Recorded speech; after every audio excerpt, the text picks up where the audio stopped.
Hello my dear students, welcome back to the test of knowledge.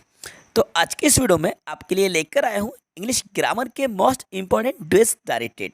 तो video को starting से लेकर and तक जरूर देखिएगा और वीडियो आपको पसंद आए तो लाइक कीजिएगा। यदि चैनल पर नए हैं तो चैनल को सब्सक्राइब कर लीजिएगा। चलिए वीडियो को शुरू करते हैं। अब देखिए, ये रहा हमारा question number first. His brother sold all the gold. अब देखिए यहाँ पे हमें करना क्या है, make question with how much, यानी कि हाउ मच का यूज़ करके हमें एक क्वेश्चन बनाना है। इस सेंटेंस को इंटेरोगेटिव बनाना है। अब इंटेरोगेटिव बनाने के लिए आपको सबसे पहले पहचानना होगा कि ये जो सेंटेंस है ये कौन से टेंस का है, उसके बाद ही हम इसको इंटेरोगेटिव में चेंज करेंगे। तो यहाँ पे आप देखें, हिज ब्रदर जो कि हमारा सब्जेक्ट है और सोल्ड जो लिखा हुआ है ये सेल की सेकेंड फॉर्म है। सेल की सेकेंड फॉर्म होती है सोल्ड, जो कि हमारा V2 है, और सेल होता है V1 जिसका मतलब होता है बेचना। तो V2 है तो सेंटेंस हमारा पास्ट इंडेफिनेट का है। जब सेंटेंस पास्ट इंडेफिनेट का है तो इसको इंटेरोगेटिव बनाने के लिए हमें हेल्पिंग वर्ब डिड का यूज़ करना होगा। इस बात को आप याद रखिएगा, पास्ट इंडेफिनेट टेंस में हेल्पिंग वर्ब डिड का यूज़ किया जाता है। अब स्टार्टिंग हमें हाउ मच से करना है, तो बनाते हैं। पहले इसका मतलब समझो, his brother sold all the gold, उसके भाई ने सारा गोल्ड बेच दिया। तो आप पहले लिखेंगे हाउ मच, ठीक है, और हाउ मच के बाद सिंगुलर अनकाउंटेबल नाउन आता है। तो हाउ मच के बाद हमें गोल्ड को लिखना होगा, तो आप यहाँ पे लिख लीजिएगा हाउ मच गोल्ड, ठीक है। हाउ मच के जस्ट बाद हम सिंगुलर अनकाउंटेबल नाउन का यूज़ करते हैं। तो हमने लिखा हाउ मच गोल्ड। अब सेंटेंस पास्ट का है, इंटेरोगेटिव बनाना है, इसलिए हेल्पिंग वर्ब हम यूज़ करेंगे डिड। तो यहाँ पे हम राइट कर लेंगे did, how much gold did. अब सब्जेक्ट क्या है, हिज ब्रदर, तो यहाँ पे हम राइट करेंगे हिज ब्रदर, हिज ब्रदर, और इसके बाद हम यूज़ करेंगे वर्ब की फर्स्ट फॉर्म। तो how much gold did his brother sell, और इंटरोगेटिव बन रहा है इसलिए आप क्वेश्चन मार्क ज़रूर लगाएंगे। तो अब इसका मतलब हुआ how much gold did his brother sell, कि कितना सोना उसके भाई ने बेचा। आपको ऊपर आंसर दिया था कि उसके भाई ने सारा सोना बेचा, तो आपको यहाँ पे ऑल हटा देना है, ये ऑल हट जाएगा, ठीक है। ये क्वेश्चन कई बार एग्जाम में पूछा गया है और इस तरह से ही क्वेश्चंस एग्जाम में पूछे जाते हैं, इसलिए इसको आप अच्छे तरीके से समझ लीजिएगा और इसको नोट भी कर लीजिएगा। How much gold did his brother sell, ये हमारा करेक्ट आंसर होगा। आगे मूव करते हैं क्वेश्चन नंबर सेकंड की तरफ, जो कि I know the boy change the passive voice. तो इसको पैसिव वॉइस में चेंज करना है क्योंकि ये एक्टिव वॉइस है। पैसिव का एक क्वेश्चन ज़रूर आता है आपके एग्जाम में। अब इसको पैसिव में चेंज करने के लिए आपको पहले ऑब्जेक्ट चाहिए जो कि द बॉय है। तो स्टार्टिंग हम करेंगे द बॉय, द बॉय। इसके बाद प्रेजेंट इंडेफिनिट का है तो हम हेल्पिंग वर्ब यूज़ करेंगे इज, और सभी पैसिव वॉइस में वर्ब की थर्ड फॉर्म का यूज़ किया जाता है हेल्पिंग वर्ब के बाद। तो द बॉय इज, नो की थर्ड फॉर्म क्या होगी, non, KNOWN। The boy is non, और अब यहाँ पे आपको बाय नहीं लगाना है, यहाँ पे आपको टू का यूज़ करना है, टू, और आई को रिप्लेस कर देंगे मी से, तो आई का ऑब्जेक्ट मी होता है। The boy is known to me, the boy is known to me, ये करेक्ट आंसर होगा। यहाँ पे आपको टू ही लगाना है क्योंकि नो के साथ टू का यूज़ किया जाता है, बाय का यूज़ नहीं किया जाता है। इस बात को अगर आप नोट करना चाहें तो नोट कर लीजिएगा, क्योंकि यही स्टूडेंट्स कन्फ्यूज़ हो जाते हैं और बाय का यूज़ कर लेते हैं, जो कि रॉन्ग है। करेक्ट आंसर यही होगा, the boy is known to me, the boy is known to me, ये करेक्ट आंसर है, ठीक है। क्यों आ रहा है नो, क्यों नो है इसलिए यहाँ पे टू आ रहा है, बाय नहीं आ रहा। आई को हमने मी से चेंज कर दिया। प्रेजेंट इंडेफिनिट का है इसलिए हेल्पिंग वर्ब हमने इज का यूज़ करा, बिकॉज सब्जेक्ट हमारा सिंगुलर है, द बॉय है, इसलिए द बॉय के बाद इज आया, the boy is known to me. चलिए अब बढ़ते हैं क्वेश्चन नंबर थर्ड की तरफ। ये क्वेश्चन भी कई बार एग्जाम में पूछा गया है और एग्जाम में ये क्वेश्चन आता ही आता है, यानी कि रिलेटिव प्रोनाउन का एक क्वेश्चन पूछा जाता है। He's my brother, he's wearing a red shirt. अब देखिए यहाँ पे combine the make, combine to make relative clause, relative clause का हमें यूज़ करना है। तो रिलेटिव क्लॉज का यूज़ करने के लिए यहाँ पे देखिए ही दोनों में प्रोनाउन है, यानी पर्सन वाली बात है, तो आप इसको रिलेटिव प्रोनाउन हु से कनेक्ट करेंगे, हु, जिसका मतलब यहाँ पे निकलेगा जो, ठीक है। जब भी दोनों सेंटेंस में सब्जेक्ट कॉमन हो, पर्सन वाली बात चल रही हो, तो हम हु से कनेक्ट करते हैं और हु वाला ही क्वेश्चन ज़्यादातर आता है। तो कैसे करेंगे, देखो स्टार्टिंग में पहले आप प्रोनाउन को लिखेंगे ही, तो राइट आंसर में आप पहले लिखेंगे ही, इसके बाद दूसरे सेंटेंस के सब्जेक्ट को हटाएंगे, उसके प्लेस पर आप लगाएंगे who, the, he, who, he who, और नीचे लिखा हुआ is wearing a red shirt, तो इसको यहाँ पर राइट कर लीजिए, is wearing, is wearing a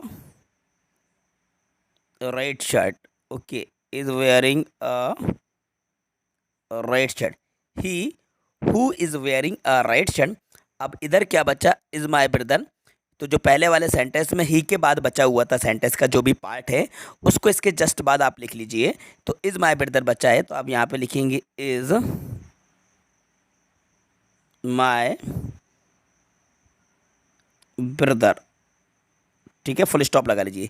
he who is wearing a red shirt is my brother, वह जो रेड शर्ट पहने हुए है मेरा भाई है, ये इसका मतलब हुआ। तो यहाँ पे आपको पहले सब्जेक्ट ही लिखा, इसके बाद दूसरे सेंटेंस के सब्जेक्ट को हटाकर हमने दूसरे सेंटेंस को पूरा लिख दिया, और अब जो बाकी सेंटेंस हमारा पहला वाला बचा उसको इसके बाद लिख दिया, ठीक है, ये हमारा करेक्ट आंसर हुआ।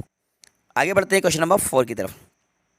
ही so weak that he can not walk, rewrite using too to, to to का भी यूज़ आता है, मोस्टली एग्जाम में टू टू का यूज़ पूछा जाता है, सो दैट के प्लेस पर टू टू, या फिर टू टू के प्लेस पर सो दैट। तो यहाँ पर फिलहाल हमें सो दैट के प्लेस पर टू टू का यूज़ करना है। बहुत ही ज़्यादा इजी है, बस ध्यान से समझना, एक एक क्वेश्चन को ध्यान से समझना, आपका इंग्लिश ग्रामर का एक भी नंबर नहीं कटेगा, इस चीज़ की गारंटी मैं आपको देता हूँ, क्योंकि जो कंटेंट मैं आपके लिए लेकर आता हूँ वो कंटेंट काफ़ी ज़्यादा इंपॉर्टेंट होता है।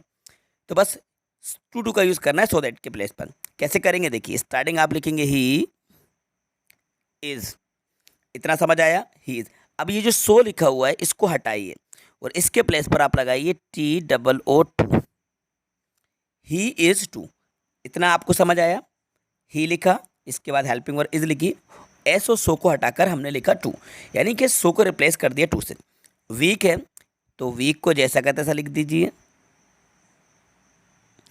He is two week. इसके बाद देखिए दैट से लेकर नॉट तक के सेंटेंस को हटा दीजिए, दैट से लेकर नॉट तक का सेंटेंस जो है इसको हटाइए और अब आप लगाइए टू, ठीक है। अब क्या बचा सेंटेंस में, वॉक बचा, तो यहाँ पर राइट कर दीजिएगा walk, he is too weak to walk, he is too weak to walk. एक बार फिर से समझिए कि हमने सो के प्लेस पर टू का यूज़ करा और दैट से लेकर नॉट तक के सेंटेंस को हटाकर TO2 का यूज़ करा, सेंटेंस हमारा बना he is too weak to walk, ये करेक्ट आंसर है। इस तरह से आप एग्जाम में करके आइएगा। आगे बढ़ते हैं क्वेश्चन नंबर 5 की तरफ। The child cried for milk, change into past continuous, इसको पास्ट कंटिन्यूस में चेंज करना है। तो पास्ट कंटिन्यूस में चेंज करने के लिए आप पहले सब्जेक्ट लिखेंगे द, फिर आप लिखेंगे child, the child, past continuous में चेंज करना है इसलिए द चाइल्ड सिंगुलर सब्जेक्ट है, तो हम हेल्पिंग वर्ब यूज़ करेंगे वॉज, द चाइल्ड वॉज, और सभी कंटिन्यूस में वर्ब में ING फॉर्म का यूज़ करते हैं, तो आप यहाँ पे लगाएंगे crying, the child was crying, then for milk, the child was crying for milk, ये हमारा करेक्ट आंसर हुआ। आगे मूव करते हैं क्वेश्चन नंबर 6 की तरफ। He get salary, he start spending it, combine using no sooner than. अब no sooner then का यूज़ करना है, तो नो सूनर देन का यूज़ करने के लिए एक बात याद रखिए कि नो सूनर के जस्ट बाद आने वाला सेंटेंस इंटेरोगेटिव हो जाता है। क्या हो जाता है, इंटेरोगेटिव होता है, और कॉमे के प्लेस पर देन का यूज़ होता है, यानी कि दोनों सेंटेंस के बीच में देन लगता है। तो कैसे करेंगे, ही गेट सैलरी के लिए आपको पहले नो सूनर का यूज़ करना है, तो स्टार्टिंग में आप लिखेंगे नो सूनर, इतना लिखने के बाद देखो ही गेट सैलरी प्रेजेंट इंडेफिनेट का है, बिकॉज यहाँ पे गेट में एस लगा हुआ है, तो प्रेजेंट इंडेफिनेट का सेंटेंस है, सब्जेक्ट सिंगुलर है, तो हेल्पिंग वर्ब में यहाँ पे लिखेंगे does, no sooner does, subject आएगा ही, गेट, एस हट जाएगा, salary, no sooner does he get salary. अब दोनों सेंटेंस के बीच में हम लगाएंगे then he starts spending it, इसको जैसा का तैसा लिख दीजिए, एच को स्मॉल बना दीजिए, he starts spending it, no sooner does he get salary then he start spending it, ये इसका करेक्ट आंसर होगा। तो नो सूनर के जस्ट बाद आने वाला सेंटेंस इंटेरोगेटिव होता है और दोनों सेंटेंस के बीच में देन का यूज़ होता है, ठीक है। आगे बढ़ते हैं 7 नंबर का, इसको रीअरेंज करना है, जम्बल्ड वर्ड है, रीअरेंज करके मीनिंगफुल सेंटेंस बनाना है। तो इसमें देखिए सब्जेक्ट आपका पहले आएगा राजू, सेकंड नंबर पे आएगा कैन, थर्ड नंबर पे आएगा राइट, फोर्थ नंबर पे आएगा विथ, सिक्स पे आएगा ईदर, सेवन पे आएगा हैंड। तो बनेगा Raju can write with either hand. Raju can write with either hand. Raju किसी भी हाथ से लिख सकता है, लेफ्ट से भी राइट कर सकता है और राइट से भी राइट कर सकता है। ये इसका करेक्ट आंसर होगा, Raju can write with either hand. ये एक मीनिंगफुल सेंटेंस बना। अब बढ़ते हैं क्वेश्चन नंबर 8 की तरफ। He makes T, passive voice में चेंज करना, प्रेजेंट इंडेफिनिट है बन जाएगा। पहले आप लिखिए टी, फिर लिखिए इज, मेक की थर्ड फॉर्म होगी made, T is made by him, ये बनेगा T is made by him. Make की थर्ड फॉर्म होती है मेड, प्रेजेंट इंडेफिनिट का सेंटेंस है। ऑब्जेक्ट पहले हमने लिखा टी, सिंगुलर है इसलिए हेल्पिंग वर्ब लगाई इज, मेक की थर्ड फॉर्म लिखी मेड बाय और ही को रिप्लेस कर दिया ऑब्जेक्ट से, हिम हो जाएगा। T is made by him, चाय उसके द्वारा बनाई जाती है। अब बढ़ते हैं 9 नंबर की तरफ। As soon as he close his eyes the telephone ring, no sooner then का यूज़ करना है। ये भी एग्जाम में काफ़ी बार पूछा जा चुका है। तो एज सुन एज को हटाकर आप लिखेंगे नो सूनर, तो यही करेंगे। एज सुन एज को हटाइए और पहले लिखिए no sooner, no sooner, no sooner. अब देखिए as he close his eyes है, पास्ट का है, क्लोज है, तो आप पहले हेल्पिंग वर्ब लगाएंगे did he close, CLOSE close his eyes. No sooner did he close his eyes. अब इस कॉमे को हटाकर आप लगाएंगे देन, कॉमे के प्लेस पर देन का यूज होता है। Then the telephone, telephone rang है तो आप यहाँ पर रैंग लिख दीजिए, ठीक है। No sooner did he close his eyes then the telephone rang, ये हमने इसको नो सूनर देन से रिप्लेस कर दिया। एज सुन एज के प्लेस पर हमने लिखा नो सूनर और इसके जस्ट बाद वाले सेंटेंस को टेंस के अकॉर्डिंग इंटेरोगेटिव बनाया, कॉमे को रिप्लेस कर दिया देन से, बाकी सेकंड सेंटेंस जैसे का तैसा। अब देखते हैं 10 नंबर का। They were playing football, change into simple present tense. Simple present tense में चेंज करना है तो आप इसको राइट करेंगे they play football, they play football, ये इसका करेक्ट आंसर होगा, दे प्ले फुटबॉल, ठीक है। इस तरह से आपको इसको राइट करना है। ओके स्टूडेंट, अब बढ़ते हैं नेक्स्ट क्वेश्चन नंबर 11 की तरफ। इसको भी रीअरेंज करना है। तो रीअरेंज करने के लिए आप इसमें देखिए ये एक प्रोवर्ब है, काफ़ी ज़्यादा इंपॉर्टेंट है, तो मैं आपको बताता हूँ इसका राइट आंसर क्या होगा। An apple a day keeps the doctor away, रोज एक सेब खाओ डॉक्टर को दूर भगाओ। तो an apple a day keeps the doctor away, इसको आप राइट कर लीजिएगा, लिख लीजिए, आप इसको नोट कर लीजिए, काफ़ी ज़्यादा इंपॉर्टेंट है। An apple a day keeps the doctor away, ये सारे ही वर्ड्स यहाँ पे आ चुके हैं। अब बढ़ते हैं क्वेश्चन नंबर 12 की तरफ। He does his duty, change to negative, negative में चेंज करना है, प्रेजेंट इंडेफिनिट का है तो ही के बाद आप हेल्पिंग वर्ब लिखेंगे डज, नेगेटिव बनाना आप लगाइए नॉट, देन आप लिखिए do his duty. He does not do his duty, तो यहाँ पे इस डू को ज़रूर लिखिएगा, ये मेन वर्ब है, ये हेल्पिंग वर्ब है, ये HV है और ये MV है, ठीक है। He does not do his duty, वह अपनी ड्यूटी नहीं करता है, तो इस डू को ज़रूर लिखना, मोस्टली स्टूडेंट इस मिस्टेक को करते हैं। आगे बढ़ते हैं question number 13। The fan is high I can not touch it, so that का यूज़ करना है। तो कैसे करेंगे, पहले आप लिखेंगे द फैन इज, इस हाई के पहले आप लगाएंगे so, the fan is so high, और दोनों सेंटेंस के बीच में लगाएंगे दैट, लिख दो I can not touch it, तो I can not touch it. The fan is so high that I can not touch it, fan इतना ज़्यादा ऊंचा है कि मैं इसे छू नहीं सकता हूँ। तो आपने पहले हाई के पहले लगाया सो और दोनों सेंटेंस के बीच में लगाया दैट, ठीक है। अब बढ़ते हैं क्वेश्चन नंबर 14 की तरफ। If you do not work hard you will fail, rewrite using unless in place of if, if के प्लेस पर अनलेस का यूज़ करना है। तो इफ़ के प्लेस पर अनलेस का यूज़ कैसे करते हैं, देखिए इफ़ को हटाइए और आप लिखिए अनलेस, अनलेस लिखा, you do not work hard को अफर्मेटिव बनाएंगे तो इसको लिखेंगे यू वर्क हार्ड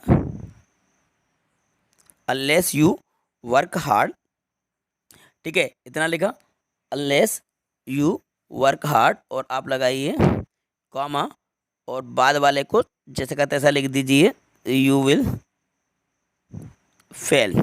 मतलब इसका वही निकला, यदि आप कंडीशन परिश्रम नहीं करते हैं तो आप फेल हो जाएंगे।